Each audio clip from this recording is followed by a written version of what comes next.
Today, on episode number 543 of the Teaching in Higher Ed podcast, Curation, Collections, and Collaboration, Insights from the University of Virginia's Teaching Hub with Derek Bruff. Produced by Innovate Learning, maximizing human potential. Welcome to this episode of Teaching in Higher Ed. I'm Bonnie Stahoviak, and this is the space where we explore the art and science of being more effective at facilitating learning. We also share ways to improve our productivity approaches so we can have more peace in our lives and be even more present for our students.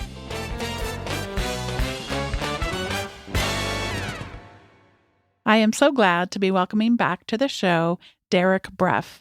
He's an educator, author, and higher ed consultant. He directed the Vanderbilt University Center for Teaching for more than a decade, where he helped faculty and other instructors develop foundational teaching skills and explore new ideas in teaching. Bruff has written 2 books, Intentional Tech, Principles to Guide the Use of Educational Technology in College Teaching, and Teaching with Classroom Response Systems, Creating Active Learning Environments. He writes a weekly newsletter called Intentional Teaching and produces the Intentional Teaching podcast. Bruff is currently an associate director at the Center for Teaching Excellence at the University of Virginia. Derek Bruff, welcome back to Teaching in Higher Ed. Thank you, Bonnie. I'm very excited to be back.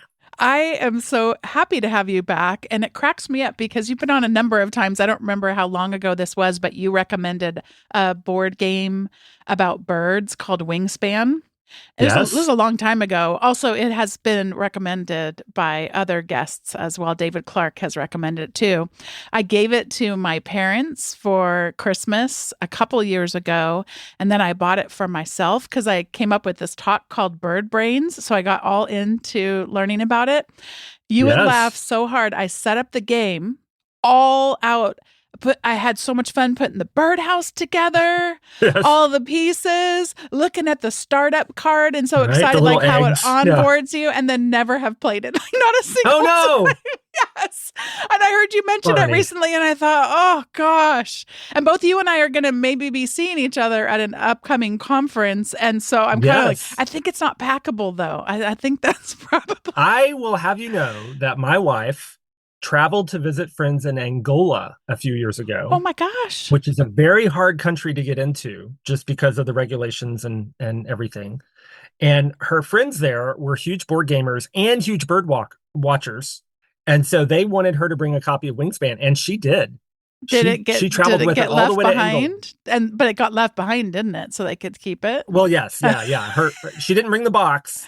That wasn't going to be possible. She brought all the components and delivered it to friends in Angola. So maybe I'll bring Wingspan to our conference, and I can show you how to play. That would be fun. I do feel like we would enjoy it once we learned, for sure. So, all right. Well, we should get to the topic at hand. I've been so excited to talk to you ever since you reached out and shared about a new teaching hub. And we're talking about it today for a few reasons.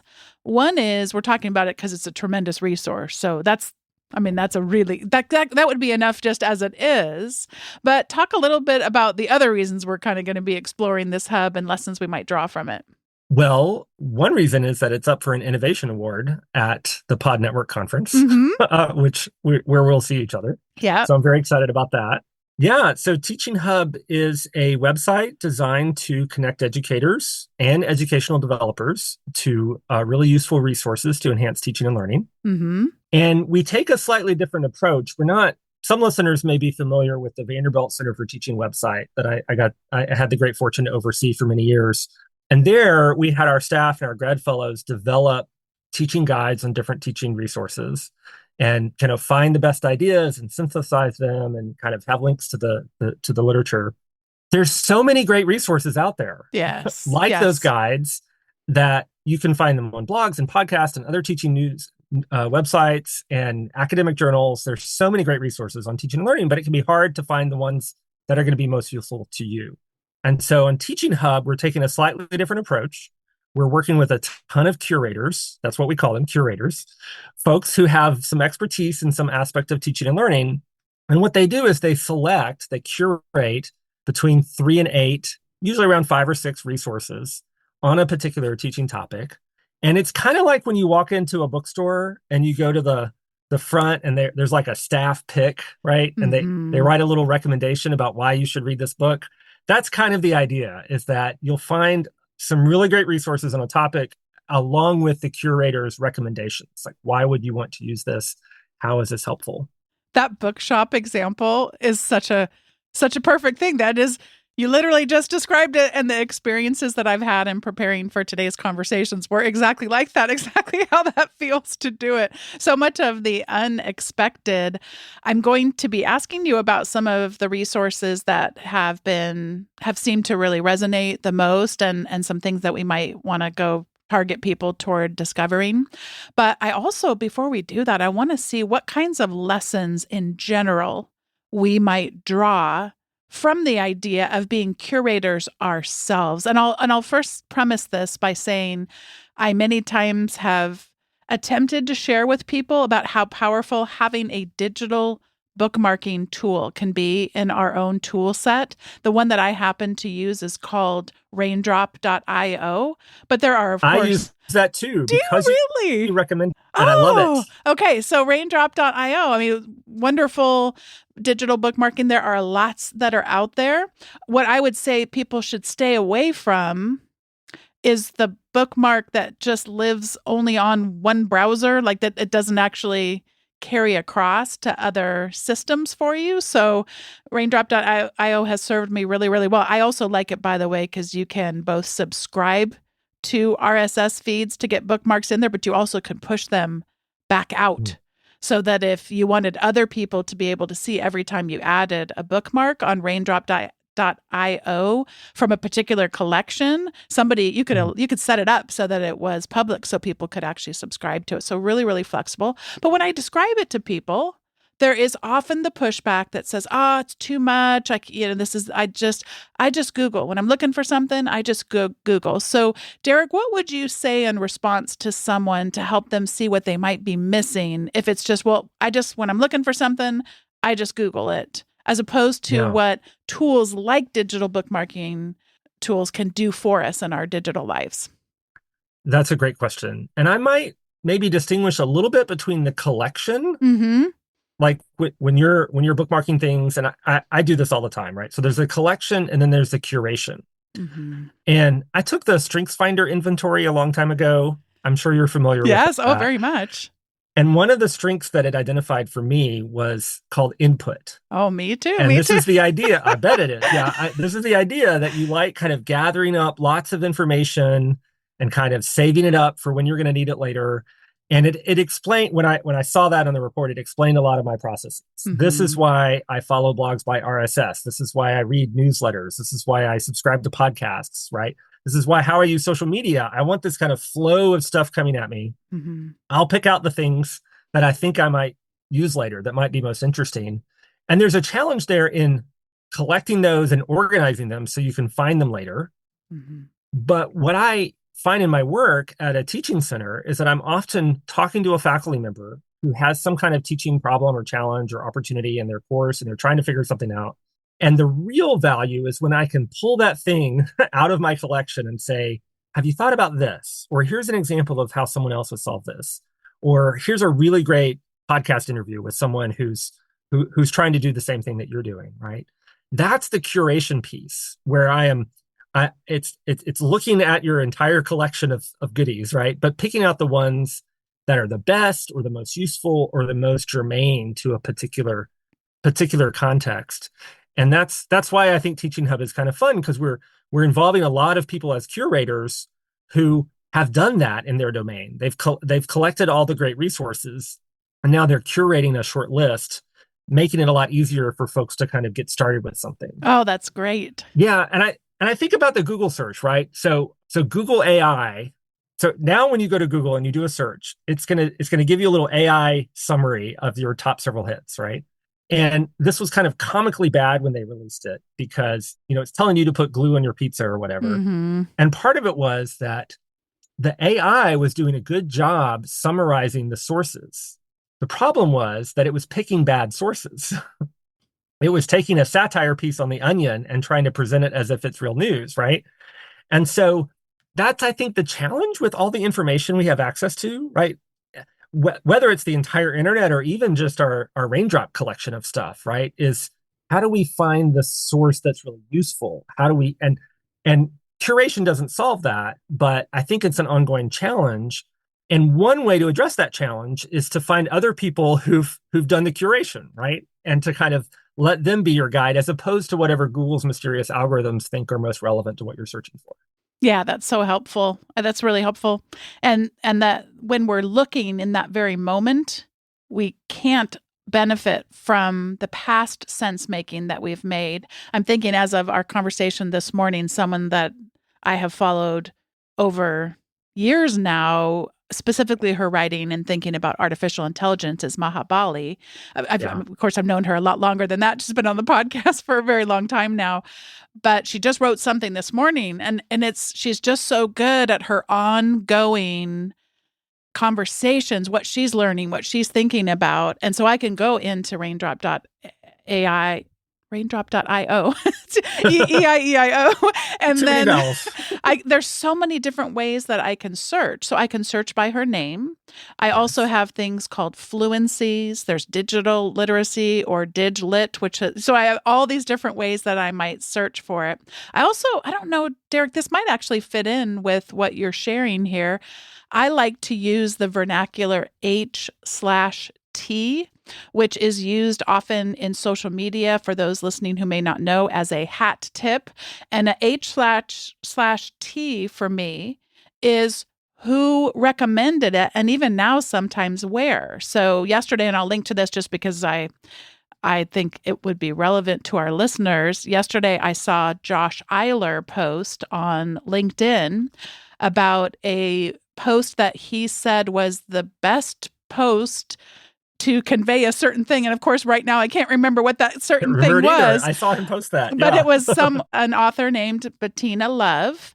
And I thought, like, if Josh Eiler says this is the best piece on this thing, not only do I want to put it under the tag that I have for Bettina Love, which I already had one, and for inclusive teaching and equity, and I mean there are a lot of tags, but then I also wanted to be able to connect it back to Josh. I mean, Okay. it's Yeah.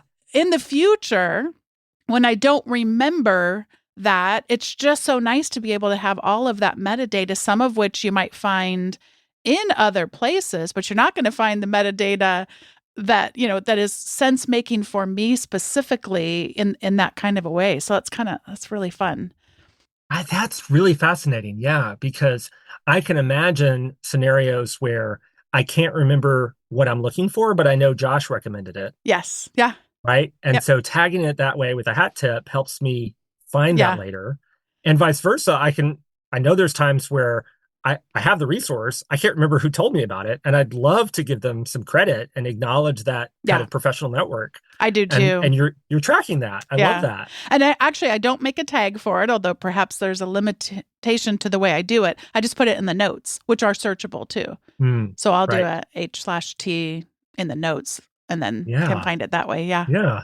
Yeah. I love that. And so we're trying to tap into a bit of that with Teaching Hub. And so like, let's say you've been teaching online for a few semesters and you'd like to kind of make better use of video as a teaching tool.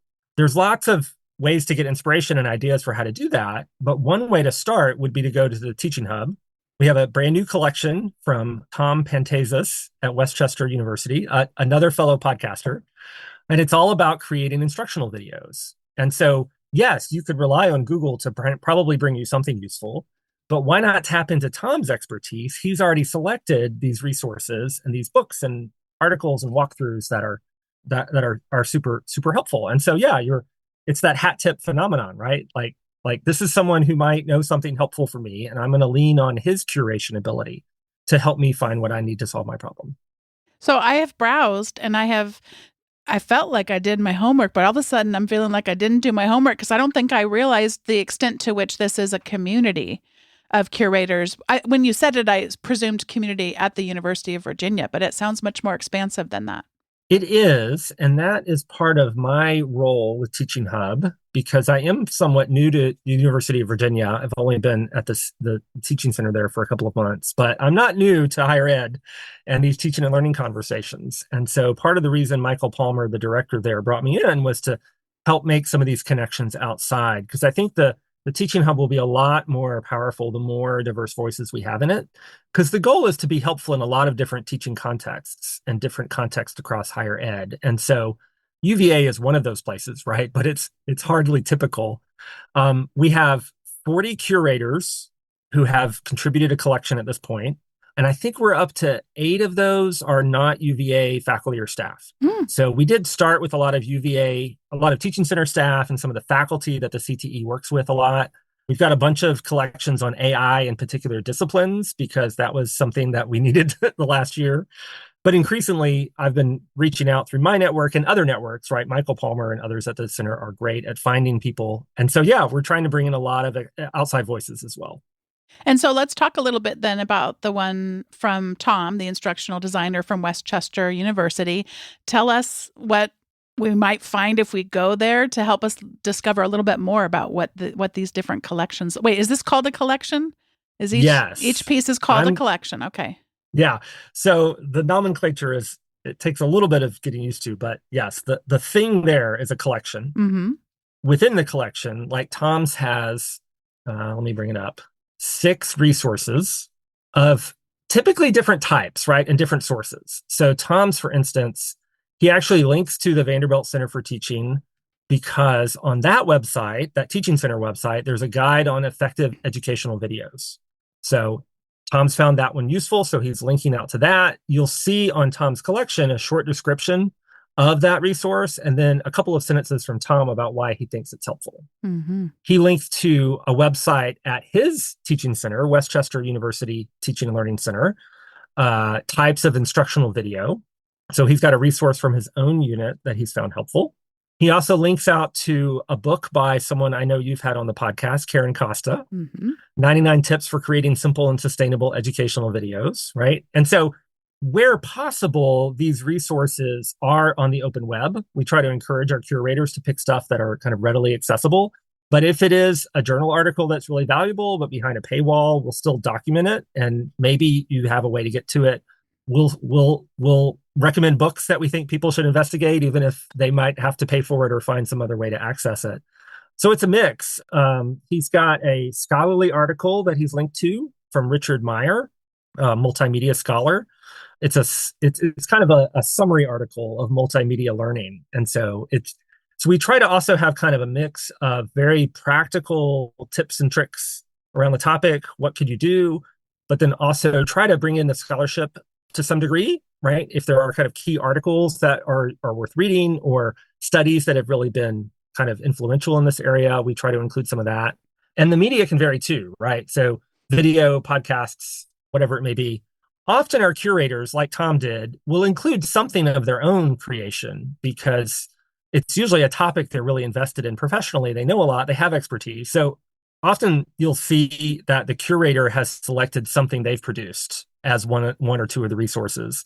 You know, our curators they're experts, right? They're really passionate about their topic and they spend a lot of time there. So if you look at some of my teaching guides, you'll see a blog post I wrote or an article I wrote, or maybe often for me, it's again, part of the curation piece is an interview I did on my podcast with someone who can really speak into the subject that I'm trying to cover. And tell us what are one or two of the ones that you've done where you think, gosh, if you're going to stop by, you got to check these out. Okay. So one of them that I think is a kind of typical collection, I did one on how to teach the first day of class. Mm-hmm.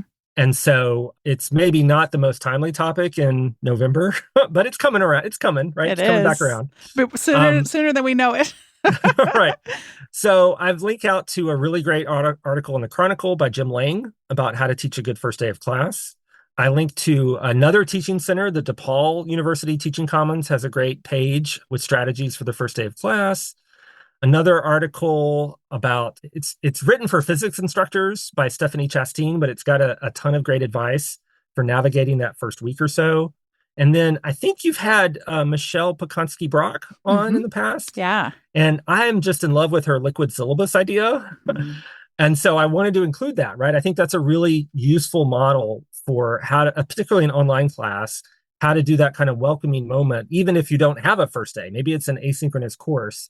But it's fun to put these together because I'm like, okay, who's done really great work in this area? Who are the folks that I go to all the time to learn from and to benefit from? And how can I kind of put some of that together in a way that other people can access quickly and reach? Do you find yourself when you're doing it feel that it would be a cousin of the fear of missing out where you feel like gosh, if I narrow it down this much, people are going to miss out on this, or I'm going to miss, or is it not as much pressure as it seems like it could be? Yeah, I will say we tell our curators have at least 3 resources and don't go over 8. Mm-hmm. And some of our curators struggle a little bit. I kind of like it. I like the 5 to 6 range because I also feel like, with an audience of educators and educational developers, we don't have all the time in the world. So I'll reference the board game community here. There's a kind of genre of board game podcast where people will talk about their top 100 board games of all time.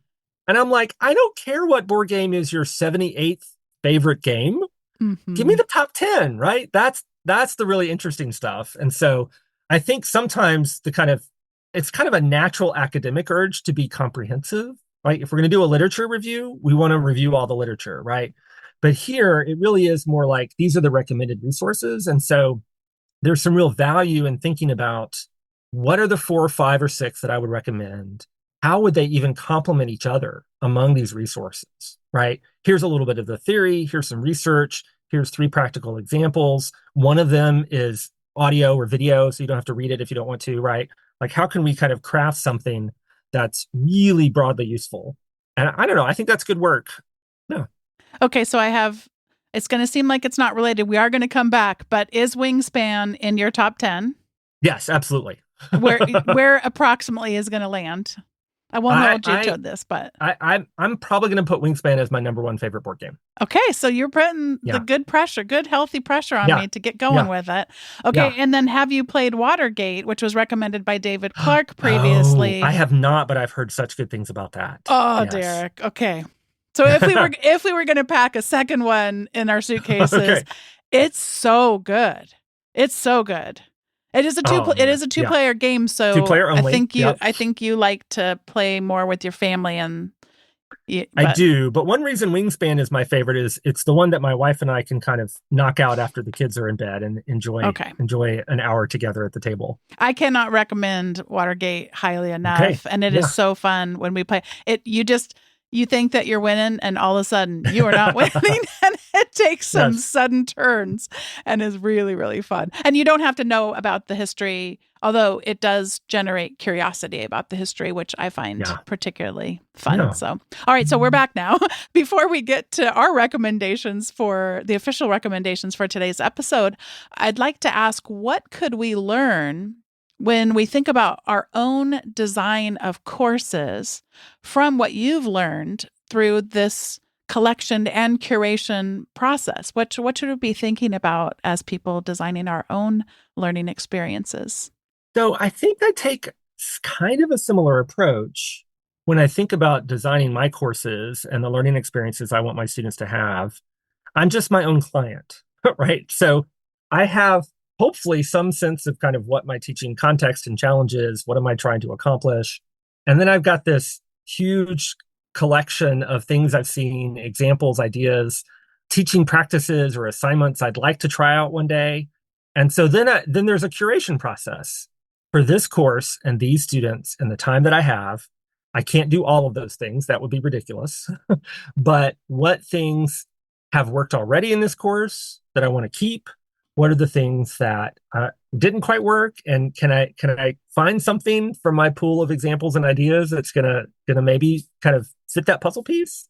And so I feel like there's a curation piece to that when I think about kind of the elements of my course, right? I'm gonna like the first year writing seminar that I've taught in the past about cryptography. Like there's a little piece of kind of ungrading. I have my students do some self-assessment around their online participation. So I've kind of brought in a couple of ideas from that. Last time I taught it, I had heard a lot about mastery assessment. And so I took the kind of quiz portions of the course and turned that into a chance for students to practice and repeat and try again, right?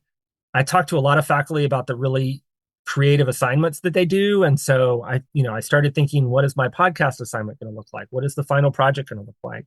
And so I think part of this is that I like to think of teaching as a kind of ongoing creative process that, I mean, sometimes you just got to do what you got to do. And last year worked, and I don't have a lot of time, and we're going to do it again, right?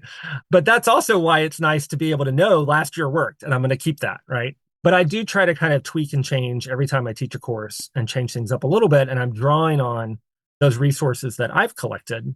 And so, yeah, I think there's a bit of a kind of curation. The one thing that I wish we had a better system for in higher ed is something like your hat tip. Mm. That, if I write a piece of scholarly literature and you cite it in your piece of scholarly literature, there's a link there that kind of shows up in various metrics, both good and bad. But we know that I had some impact because you cited my work. We don't have a system like that for teaching ideas. And I kind of wish we did, because I think there are some folks out there who are not unlike David Clark, right? Like he would get cited all the time because he has some really great ideas, not just board games, but in his teaching as well. And we don't have a way to kind of measure that. And I know that sometimes those metrics can go in kind of weird directions, but I do feel like we should have more systems in place to acknowledge our input, right? Our sources and our inspiration. Yeah. When you were talking, I was, and also in my preparation for today, I was thinking about there's another collection that is on templated Canvas courses. And right now Yes. it's on the main hub page, but I imagine these are going to move around, correct? So Yeah. that's not always going to be there. So I'm guessing these are featured collections that are here, and We have on the homepage, we have like a featured collection, and then we have a couple of featured collections and then the latest collections. Okay. Yes. So I went over there and it reminded me of that it helps me so much across so many different domains when I just have places to put things. So I made the decision, which as of now, we're more than halfway through my semester. I still support this decision to burn my class to the ground before it started, even though I didn't have enough time to finish building it. Okay. So I'm doing one of the staying 2 weeks ahead of the students kinds of efforts here, but I'm so pleased with how it's turning out. Wow. But yeah. So having that every week would look similar, and that I know, well, you're going to have approximately 8 to 10 of these different activities, and here's kind of and this actually is a way that artificial intelligence really helps me, because it will keep a memory, so it knows what class I'm teaching, and I'll say, can you create instructions for the assignment? And one of the things I'll do is be too detailed and then I'll confuse, well, you could do it this way, or you could try this, how about this over here? And like my brain isn't concrete enough. I tend to be more on the conceptual and pop around to lots of different ideas, which is fun, unless you're trying to do an assignment. Right. It's fun to have a conversation that's not, going to be, required to be completed in some, meeting some specifications, if you will. So I found that in this particular collection, there's Canvas module templates and how helpful. And that was like, oh, that's what I do, but I could probably get even more inspiration on how to organize my mind and settle it to something that would be more inclusive with how I communicate about assignments. And then I saw Seattle University course templates, and then Canvas Commons. So I am very familiar with Canvas Commons as it relates to storing entire classes, but I haven't really ever experimented with the ability that just to save a single assignment there. And I thought, well, I bet you could learn some things about Canvas Commons more than you know right now. And then UVA CTE templated Canvas courses to show how that all works. So I think this is another example of how, so it's going to help me be less stressed if I know this particular week, this is what needs to get done. It's going to help me be more organized, clear, and concise when I'm communicating to students. And when I think about it that way, just like you have every every collection's going to have this. There's going to be a Yes. variety. So I try to Yeah. sprinkle in, I'm not entirely UDL 100% of the time in my classes. And by UDL, I'm specifically speaking of the aspect of it where they get to choose what they would Right. like to do. But I do it often, just not always. And so, okay, so is it every 3 weeks or is it every 4 weeks? And then just to build that in. And for me, I put it in my task manager. And it Mhm. feels so good to check. I suspect that some listeners will relate to this. I'm Yeah. the kind of person who likes to sometimes write something down that I already did just to cross it off. Is that you too? I'm right there with you. Yes. I use Todoist for my task Mm. management, and it gives me a little like banner thing when I check 5 things off my list. And that's kind of my Oh, goal every day, is to at least hit 5 things on my list so I can see that little digital, good job, Derek. that's so funny. So the class I'm teaching right now is personal leadership and productivity. And for the first time, I moved away. I used to have them use Microsoft Office ones because then they could get it for free. So they did Office 365. They have a Microsoft To Do, but Right. oh, it is very clunky to use. So this is the first time we're using Todoist because it's multi-platform, and so Yeah. I can't wait till now. See the check 5 things off in one day. Do you think that's it?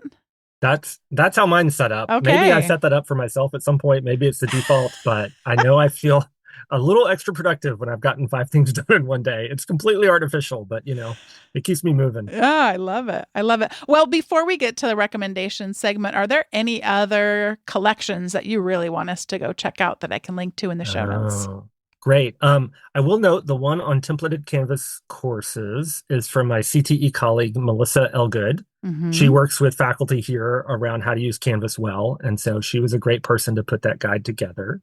The other one that I think is timely and a good one to look into, and I realize it just fell off the homepage. It is, let's see, I go to Explore and then Collections. I should be able to see recent ones.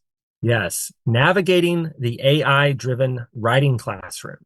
Mm. And this one is by Perry Fasihi. She is a writing instructor at Boston University. And I had her on my podcast recently. She'd been posting on LinkedIn about all these really creative uses of artificial intelligence in her writing course. She was part of a pilot there to kind of kick the tires on this. And I just thought she's so thoughtful and intentional about how she goes about experimenting with these tools. I talked to her on my podcast, confirmed all of my suspicions from the LinkedIn posts, and then I invited her to put together a collection for Teaching Hub. And so she's got actually she links out to an article from my former colleagues at the University of Mississippi. The writing and rhetoric department there was experimenting with GPT-2 back in 2021 before the rest of us knew this was going to be a thing. And so they've already published some really nice articles on some of their early studies with these technologies. Perry also includes a couple of like activities. So these kind of documents where she's kind of walked through the activity or the assignment, one that she used and one that one of her colleagues at Boston used. So it's very practical stuff in this one. And then also a white paper on the future of writing in the disciplines that she found really insightful as well. So that's definitely one I would recommend if that's at all interesting to you all. And I should add that I've mentioned people I've invited to be curators, but I am now inviting you all to be curators. we're open to folks coming to us with ideas for collections. One of the things I like about the platform is the authoring tool that our curators use is really easy to use and does some of the work for you. So you can give it a link and it'll go pull some of the metadata from that link and kind of pre-populate some fields. I find that for most of our curators, the hard work is the curation. That's where the expertise comes in. You found your go-to resources, right? That's the magic. Putting it together on the platform, like you say, it's a nice kind of consistent format. Most people get that done in under an hour. So it's pretty small marginal cost if you've already put together a bunch of resources on a topic. What tool is it that you're using to gather these? Our teaching center works with a web design and development group in Virginia called the Journey Group, Mm-hmm. and it's all custom built, which Of is kind course of it is. impressive. Of course it is. Oh, that's awesome. It is pretty darn spectacular. We use on our teaching and learning website, we use a knowledge base called Hero Themes. I'll put a link to it in the in case it's a WordPress plugin. Yeah. And we've been very And happy with it for I'm a years. WordPress guy from way back, but Yeah. if you have the resources to hire people to build stuff for you, you can get some really amazing stuff. And that's the kind of cost that the teaching center at UVA, we shoulder that. Everything else is completely free. So there's we don't pay anyone to curate. We don't charge anyone anything. And so we're really trying to make this a resource for the higher ed community. Yeah, sounds great. And I can tell you that what you've got here is far surpasses what we can do with our hero themes knowledge base. But even the hero themes knowledge base does go well beyond what I see most other places doing in terms of browsability and discoverability, which I think sometimes browsability, discoverability, and searchability. Sometimes there are collections that tend to lean too heavily toward one of those. We need both of those. We need to be able to search exactly what we're looking for or not know exactly what we're looking for and discover it. It occurred to me before we go to the recommendations that, do you know if there is an RSS feed that is available for when new collections come out? I do not know. That is a great question. We did just launch a newsletter, though. Oh, okay. So if you'd like to receive an email about once a month with our latest collections, now you can go to the site and sign up for that. Wonderful. I will say that if you didn't want to sign up for a newsletter, you can also go to a tool called InnoReader, which is an RSS aggregator. And a lot of times you can create your own custom brew of an RSS, and it'll just ask you, does this look like what you're looking for? And it'll actually just figure out how to tell that something new has been published. And so that'd be something to experiment with. I mean, I'll be experimenting with that for sure, because I don't want to miss it. So that's great, though. All right, so this is the time in the show where we each get to share our recommendations, and I would like to recommend a piece of hardware that has become almost something I use every day, certainly almost every work day. And this is the Hollyland microphones. And what they are is a very compact set of microphones. There are 2 of them that come in there.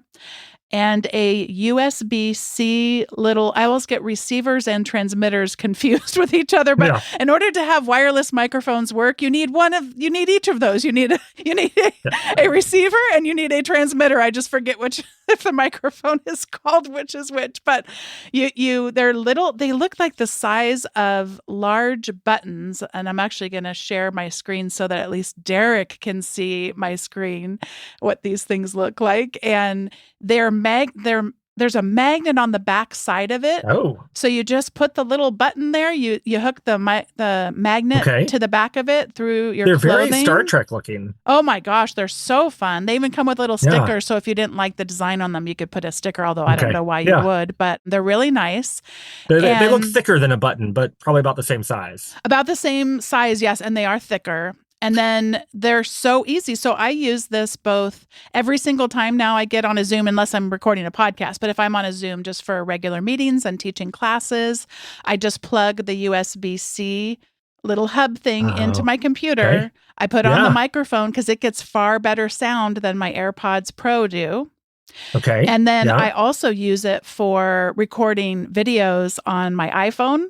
And I just plugged it into the bottom of my iPhone, and it's so fun. I recorded a video, speaking of this class that I'm teaching with our basketball coach, about the idea of begin with the end in mind, and everything happens twice from the 7 Habits of Highly Effective People. And I just put one of the microphones on him, put one of the microphones on me, and we're in our basketball courts shooting baskets. He was actually making it into the basket. I only did twice during the entire time as we were filming together, but it's really easy. And it's just it's always with me. It's all wherever I go. If I've got my computer with me, there it is, super compact. And whenever they're in their case, they are charging. Oh man. Okay. You've sold me.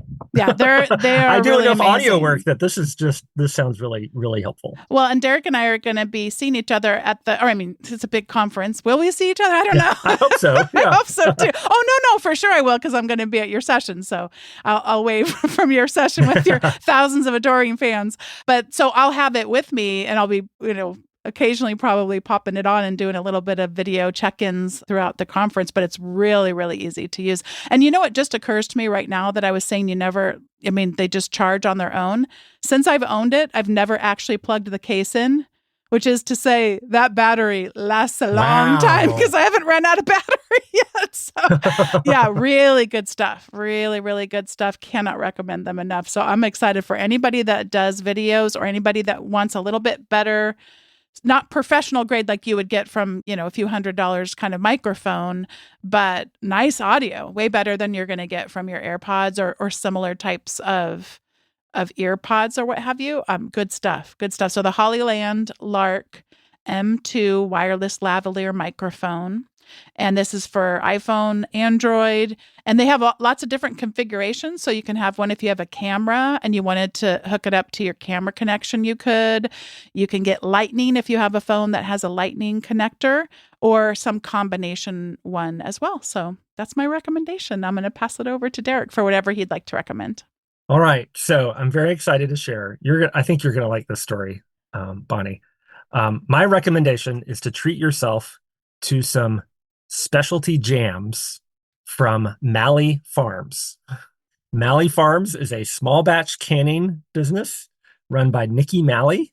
She used to be an associate professor of musicology at Knox College in Illinois. And she made jams on the side.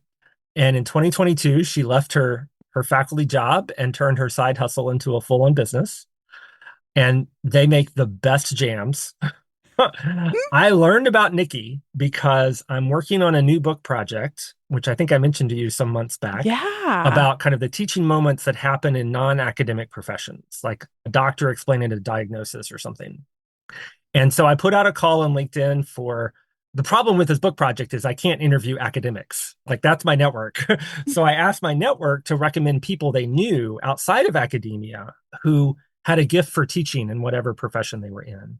And so Kate Denial, who teaches at Knox College, and I think you've had her on the podcast. Yeah. Pedagogy of Kindness, Kate Denial, she recommended Nikki.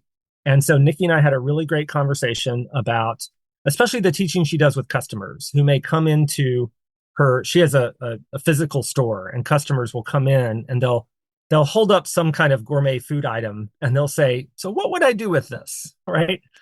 And she has a moment there to welcome them into the world of food. Right. And she has to kind of assess prior knowledge and she has to scaffold a little bit. It was a really great conversation with her about those teaching moments. And afterwards, I was like, I have to try some of her jams. So I ordered a 3-pack, and the ones I got, honey sweetened peach jam. Oh, right? You had me there. Blood orange and amaretto jam. Oh. And probably my favorite, a raspberry and ruby chocolate spread. Oh, so good. I now look forward to, like, before bed, we'll make some toast and put some of these jams on it. It's great. Oh, that sounds amazing. They'll ship them wherever. So, well, now I'm trying to figure out, because this is I don't even know how to pronounce this, Galesburg, Illinois. So I'm like, I wonder how close that is to where I'll be. To Chicago? Well, and to Naperville, where I'll be staying at least one night. Oh, right. Yeah. So yeah, I'll have to do some research. Yeah. So that's my recommendation. Have some really tasty jams. They're recommended by me and Kate Denial. I thought where you were going to go was because she used to be an associate professor of music. Maybe she also has playlists, as in jams for No, music. Kind of so jam. I think she's going to maybe need to make some playlists now. Some jams for her jams. A good coupling. Yes, exactly. Yeah. That would be fun. Heard it through the grapevine. I mean, I could. Right. Yeah. I could think of some others. Yeah. Well, Derek, it was so lovely to get a chance to catch up today. Always great to have a conversation. And thank you for being the impetus for this amazing set of resources. It's going to be the gift that keeps on giving. Well, I'm happy to play my role. It's a team project at the CTE. Michael Palmer, it's kind of his vision. And I'm excited to use my curation of people to build out this website for everyone. Thank you, Michael Palmer. Thank you to all the current and future curators. What a tremendous resource. Thanks, everyone. Yeah. Thanks for having me on, Bonnie. Thanks once again to Derek Bruff for joining me on today's episode of Teaching in Higher Ed. Today's episode was produced by me, Bonnie Stachowiak. It was edited by the ever-talented Andrew Kroger. Podcast production support was provided by the amazing Sierra Priest. If you have yet to sign up for the weekly updates from Teaching in Higher Ed, all you need to do is head over to teachinginhighered.com/subscribe. You'll receive the show notes from the most recent episode, and this one is going to be full of goodness. And you'll also receive other recommendations and resources that don't show up through the regular show notes.